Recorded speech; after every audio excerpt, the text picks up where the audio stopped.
Cliff here. Hey, good evening, Galleon. This is Mayor Tom O'Leary. Thank you for joining us tonight. Really have nothing much to report in terms of progress in any big projects, but anxious to answer any questions you have. Tomorrow night is, I believe there's 7, maybe 8 newly introduced ordinances, and they range from procedural, adding some funds so that we can accept some of the COVID dollars and the new money coming forward, and then there's some I don't want to say ongoing cleanup, but there's some adjustments. We need to, for instance, appropriate some money, which means make it spendable, put it in the spendable category, so that we can get our local paving program projects started early. I've talked about that for a while. Our plan is to get those local streets that we talked about in some deal a week or so ago, and then council committee meeting sort of went over those streets to get those identified, get the contracts bid, and move forward. I think we found perhaps a little bit of an economy with regard to that. On Friday there was I thought a pretty constructive Freeze Advisory Board committee meeting and discussion about which section or sections of the bike path, walking path to construct this year. And so there's one section of that that we in city government have proposed, and I think it'll move forward through council and ultimately be part of our annual list of projects. But to go from the Pizza Hut, Burger King, corner of Hesby and Bucyrus Road, and go on up to Heisey Park Lane. So that section, it won't take any property acquisition, relatively easy to get that one ready to go. So the discussion was to fold that project in with the rest of the approximately $400,000 worth of paving that we've have budgeted and hope to be able to get good bids on. A little bit anxious, and we'll see if there are any questions. A little bit anxious to see what any kind of increase in the price of gasoline, the price of oil will have on asphalt prices. We have in the first half of a big project, as I've talked about for a few years now. In Portland Way North, there's a lot of asphalt that'll go down on a temporary basis so that we can keep a lane of traffic in each direction. Most of that will be put down this year and expensed out in 21. The rest of it, the majority of that pavement, will likely be put down in 22. So anyone who looks at the price of oil and thinks about these things, about the cost of oil-related products, they'll know that asphalt, liquid asphalt, a key component is it's a petroleum-based product. So we'll ride that wave, and hopefully it won't impact our costs too much on that project. So those things are going on early. One other thing, just to add kind of a little bit to what we've talked about the last few weeks, it looks as though the money from ODOT to SCAT, the Transportation Authority, the Seneca Crawford Area Transportation, that's what SCAT stands for. Anyways, that they had an initial meeting. It looks like their funds won't be available until June, so that kind of tells us what we're going to do first at the depot this year, and that likely targets the second floor and renovations on the second floor, and then the general plan is to have that done between now and June, and then once the money is available through SCAT, we'll do the renovation. Remodeling, I think, is probably, I'm not sure what the definition is, but somewhere between renovation and remodeling. beginning in June, with the goal to have that project done by the fall of the year.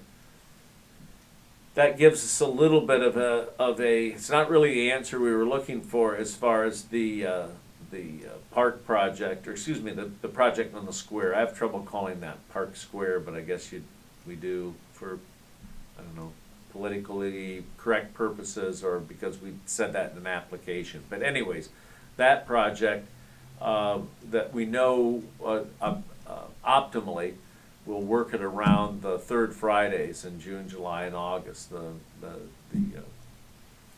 a weekend or Friday night event that the Chamber and I think Experience Galleon, other groups kind of co-sponsor. So we'll try to get some of the work done early on, but ideally we could have done the depot project at the beginning of the year, and then switched and be up in the square in the second half of the season. It looks like we're going to have both those projects kind of, if you will, stretch out over the course of the summer. So the hope or thought would be that if we had the depot ready to go, we could have third Fridays down there and work on the square, or vice versa. So that's there's no reason, there's no reason that both projects won't get done this year, and we'll just have to coordinate with them a little bit. So I think we'll take that up with the Chamber in an upcoming meeting pretty soon, see what's going on in terms of any preferences they have and any dates they want us to please try to minimize the work that's going on uptown. So anyway, I'll stop there. Anything new? Yeah, I have a couple questions tonight. Sure. First one I want to address came from Mike. He asked if the Depot Pavilion is available to rent yet. Yeah, you know, I think we're going to start opening that up. The kind of all clear sign, I think, is going to be a little while, you know, a little late to go. So we'll have some pretty clear. I know there's been at least one wedding there. I think the goal is to try to open that up and and stay as close as we can in conformance with the state guidelines. But from what I understand, weddings, and we aren't going to have any funerals there, but weddings I think they've opened those up in terms of a little more allowances on number of people and such. So I think it kind of depends on the event, but Mike, if you haven't called, you're probably the only person who hasn't. A lot of folks seriously have called and asked that very same question, and we don't want to have what was called a few months ago the super spreader event. But I think depending on the event that you want to use it for and the number of people, you know, pretty soon we'll be able to put at the pavilion, the railroad pavilion, be able to put the doors up, and it's essentially an outdoor event. So I don't know. I probably said enough to get myself in trouble. The people at the health department are, you know, I want to make sure that we stay within their guidelines. They've got an important job to do, and there's no sense messing with them. But the short answer would be call us, and we'll try to get a date booked if that's a question about a specific event and small number of people. All right. Okay, thanks, Mayor. Next question tonight came from Ray. He asked, is there a schedule for the city's street resurfacing projects for this year? Yeah, I think that there have been a couple of add-ins, if you will, Ray. I'm not sure. There's two ways to handle, sort of valid requests on streets or segments of streets that didn't get included. One way is to find some more money and do a little bit larger project. Another one is to juggle around within the roughly $400,000 that we have budgeted. So, yeah, there is a list. I'd be surprised if it wasn't up on the city's website. It's gone in front of council. There's a streets committee. They've seen that list. And they're gonna, I got the impression they were gonna get in their cars and drive around and compare those to other streets that those those council members had some concerns about. The last thing I'd say about that, Ray, is that the targets, the suggestions, bubble up from the street department. And it's not super duper scientific, but I think that the folks that do the plowing and that are out there doing maintenance have a real good feel and have their judgment in terms of which roads need the overlay and milling and filling, kind of the two ways we resurface. They have the best judgment on that. So really the last 3-4 years we as in the mayor's office or the mayor's service director, we haven't second guessed it. We've really checked it out and said, yeah, that lines up with the streets that we know about and have experienced. So that's how that list comes about, and there is I think it's on our website, a list of, 8-10 streets. I'll also post in the comments on this video. Yeah. Okay, so that's out there. Oh, on the video from the committee meeting? Or from On this video that we're All right, sorry. shooting. All right, well, I better, we're live, and we're actually on this live stream thing? Oh my gosh. Anyway, that's a real good question. The list is out there. The other sort of half of that question is we hope to sell, get permission's kind of the wrong expression, but get concurrence with council that these are the streets that we want to get done this year and get that ordinance ready to go, so that we can, I would say bid it in mid-May, have it, available for contractors to bid. It's kind of in prime time, so I wouldn't expect the cheapest bids that we've seen, but I think it meets the rest of our schedule with the big Portland Way project, so. That's what we have on paving. I think it's also one of the ordinances, if I'm not, or it's one of the sections of one of tomorrow night's ordinances authorizes the advance of some of the money from the general fund that we have on reserve, the advance into the license plate fund, the money where the fund where your $20 goes, so that we can bid that job early in the year. We've been in the habit of letting that in the second half of the year after we've received all that money. And so it's more of a cash flow thing. But if you were to watch tomorrow night's council meeting, you might hear that come up again. So, all right. I think I answered that question and probably more. Yes, and we're getting a lot of suggestions for streets that need paved. Do you want me to Yeah. go through those? No. No, I would say the same thing. Maybe the answer or that I agree. We're aware of that one, but yeah, no, I don't care. There are a few of them. Yeah. Knock them off there. Yep. All right. First one I had was Bueller. Yeah, it must be really bad. Must be really bad. So we'll challenge the street memory of all those people watching tonight. If you know where Bueller is, it's the old Neff Brothers. It's the access road back to the Nazarene Church and the Galleon Arms Apartments. But anything, I want to say east of that drive into Galleon Arms, I don't know if it might be in really bad shape, but I'd be surprised if there was a lot of traffic. But whoever suggested that either suggested it last week and they're persistent, or better go out and take a look at it. Before COVID, we had Community Action Commission meetings there, and quite honestly, that's the most frequently I go out there. When we were tearing down Neff Brothers for Community Action, was out there making sure that project got done. But it may have gone bad. So Bueller. All right. What else? Next I have Church Street from Liberty to Ridlett. Yeah, I mean isn't that underneath the overpass? Correct. Yeah, I agree with that.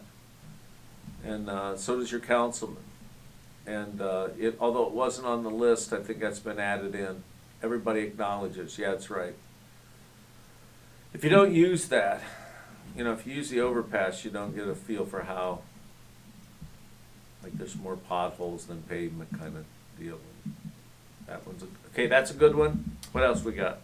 Next street I have is Fortney. That's on the list.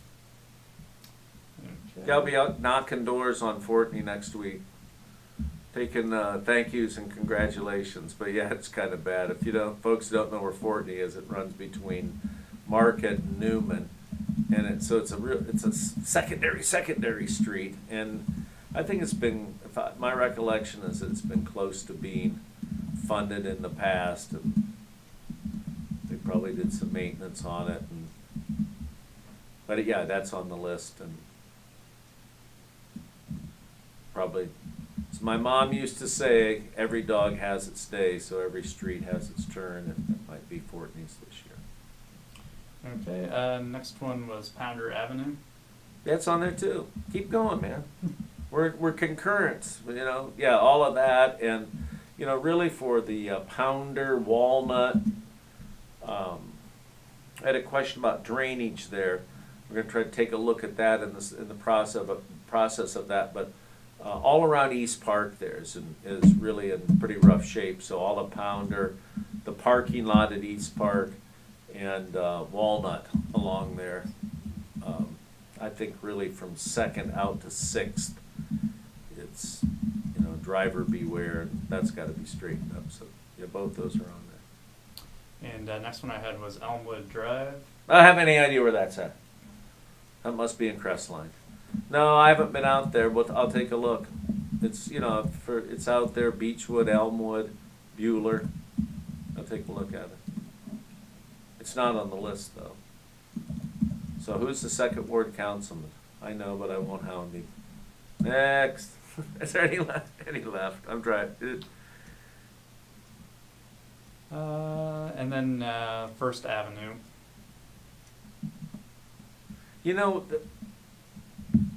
You're right, and I don't think it's on the list, and it's especially bad from First to Walnut, or excuse me, from Harding Way to Walnut. That first block on First Avenue. Here's the excuse. I think it's a lame one. I wouldn't accept it, but we have every expectation, our plan, and we've been had success at delivering on a plan. If this goes back to before the mayor was in place, there was a plan to bring stormwater improvements to the whole east side, the 3rd Ward, if you will, what I call the numbered streets. So we've been working from in and around Riblet, some people, in and around the Covert property in that industrial area, and then moving east. There's a project just starting over the last couple of weeks that will provide active stormwater, real stormwater to that same overall neighborhood. So the lame excuse about First Avenue is that is the next project, a big project that will impact First and 2nd, and depending on how much money we have, maybe as far as 3rd. And so like the knucklehead driving on bald tires, we've been trying to maybe squeeze another year out of that on First. Really it becomes a matter. All the ones that we have on the list, I think are all good, necessary candidates. But every year you get into ones that you either didn't think of when you were rounding out that list, didn't bubble up. I'll blame this on the street department guys. They didn't say First Avenue. But no, seriously, that First is it's in pretty bad shape. 2nd, and certain segments, if you will, between those cross streets, pretty rough. But the reason it hasn't been resurfaced and rebuilt is because in the process of putting the stormwater in, the goal would be to have a curbed, repaved street, in First and some of those streets. So that's why it sounds like we can't squeeze another year out of it. So, all right, let's change the subject. This is costing everybody, and probably spent about $50,000 trying to be glib and make the best of a scarce situation. But what else? Do we have some more? I don't want to clip some more out there. Those are all the questions I Yeah. have at this time. Yeah, unfortunately or fortunately, I'm familiar with all those targets, and there wasn't a bad idea in the whole group. I'd say on the last one on First, we weren't going to do a major overhaul, but we'll take a look at it. Difference would be, and if there's other question we can get to them. When somebody says overlay, it's just that you take the existing surface, you may patch some of the potholes, you just put asphalt on top of it.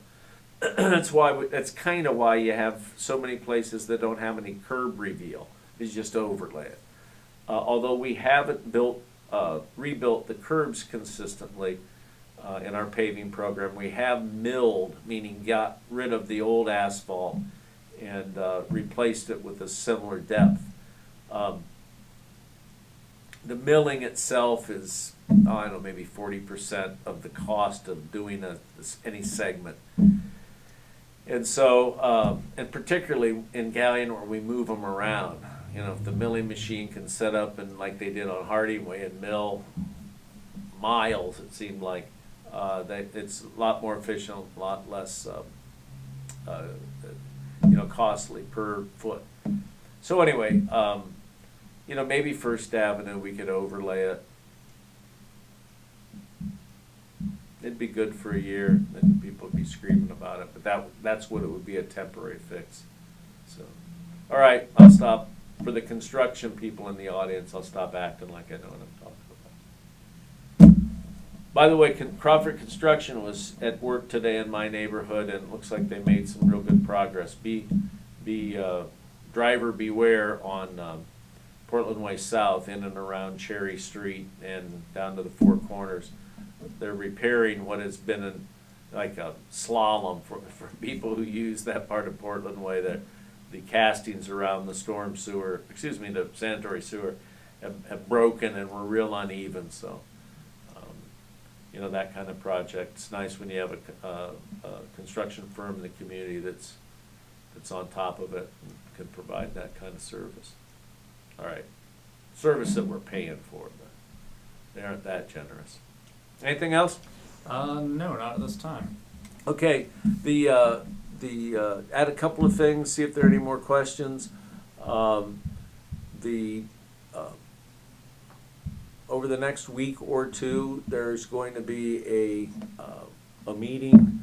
We're hoping that the assisted living project that was proposed just north of Mill Creek, the corner of Portland Way South and Hosford Road, they're going to come in, be discussion about tax abatement.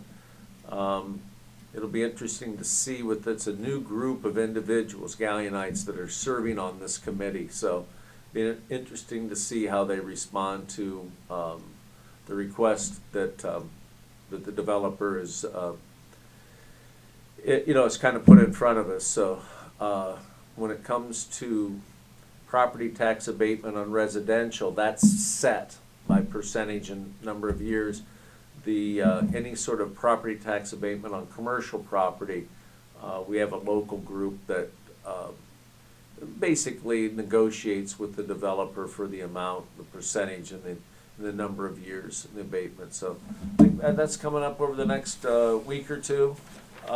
Everybody who's in hopes of constructing a new home or doing anything in terms that has wood associated with it is hanging on and hoping to see that drop. I think it's put some of the development of housing in the community a little bit on hold. And so let me hit one more topic, then we'll say goodnight. It's like a steady as you go situation on Market Street down by Pershing with the property that the city acquired. That was the former Galion all steel plant, and it seems like it was in its last rendition or whatever was Eagle Crusher. Our goal there is there's 2 steps to get it cleared environmentally, make sure it's a clean site. We've cleared one of those hurdles. The problem with the phase one is it told us that we needed a phase two. And so we're gonna be in the business of getting that done this year. Our objective is to take that lot, clear it of all that concrete, and clean it up, and then divide it into lots for single-family housing. So we'll kind of see how that goes. I mean, that connects to the slowing down of the development of some of the housing that had already been proposed. So we're kind of going to go with everyone else to see a stabilization in wood prices. On South Market, it's probably good because we've got at least a year of work to get that site cleaned up and surveyed and broken into lots. But I'd heard some cross current or some concerns about the fact that that was going to be developed in a way that the neighbors weren't wild about. So I just wanted to address that before we signed off for tonight. Has been, single family has been the desire. In fact, I think it was last week or the week before that I talked about the redevelopment of the Wilma Crawl property just a block away in similar, you say affordable housing, people sometimes get offended by that. But I mean, affordable is what you can afford. But what we're talking about are homes that are in the price range and the ability to finance for, you know, our ordinary Galleonites. I mean, it's nice to have upper income houses, but we need as many working class houses, new and slightly used houses as anything. So it'll be fun to see over the next year or two what happens with interest rates and building costs. But what we're doing is here at the city is setting the table to try to have 2 or 3 different housing developments, including Bueller. So whoever's asking about Bueller, you're right. I would say we would resurface it and make it the nicest street in town if we could get somebody to buy a couple of those lots where Neff Brothers used to be. I'm sure Community Action would love to see some housing there as well. So I'll promise you that if we can get that developed into new housing, that will certainly, it'll vault its way up the paving list. How's that? So, with that being said, I think there'll be a lot of items on tomorrow night's council meeting agenda, but I think it'll move pretty fast, and I don't see anything, you know, well, better knock on wood, I don't see anything that's controversial or will cause any debate. So, for a nice, easygoing Tuesday night council meeting, tune in tomorrow night and see how well I predicted that. But if there's nothing else, on with the show. Thank you very much for watching, and we'll keep trying to keep you informed, and we'll talk to you next week. Good night.